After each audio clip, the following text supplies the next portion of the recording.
You are part of different committees and associations. Just briefly, the New Jersey United for Marijuana Reform Steering Committee. What is that? Can you describe that?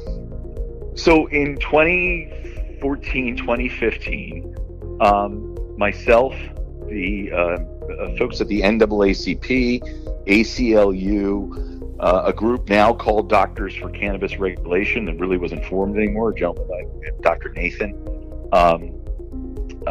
the representative from the Municipal Prosecutors Association, who, by the way, was on the Republican side of the aisle, and a couple others, folks from law enforcement and some others, got together to really advocate for this. And it's an interesting experiment. And you could think about in the Wayback Machine in 2015, the cannabis legalization of cannabis in New Jersey was polling in the 40s. Okay, the support was not there. Governor Christie was in office, and I'm friends with Governor Christie at the time. I'm a Democrat, but he laughed at me. He said, "This ain't ever happening, pal."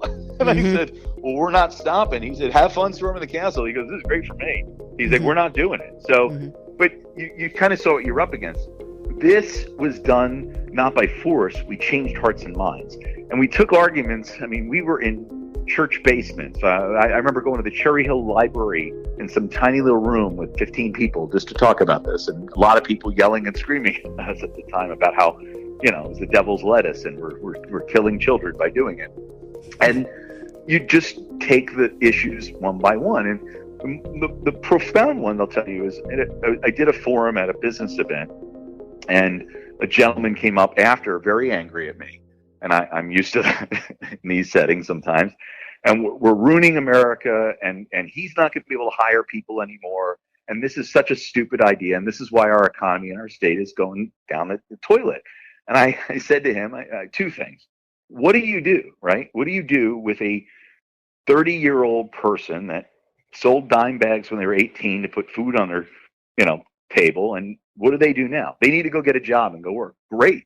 They can't. They have a criminal record, right, for doing something stupid a while ago, and they couldn't go to school, they couldn't get a college loan, and they can't come work for you at your company, right?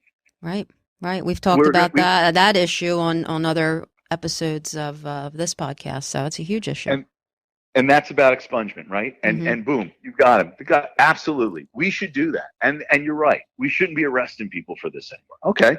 That's step one. Now, the next thing was I asked him what he did for a living. This man ran a company that manufactured high-end plastic bags for tech companies. So when you open your cell phone and you get that bag full of goodies inside, he made those things. So I said to him, "Do they have zippers on them?" He goes, "What do you mean?" "Yeah, of course. Yeah, we do all that kind of stuff."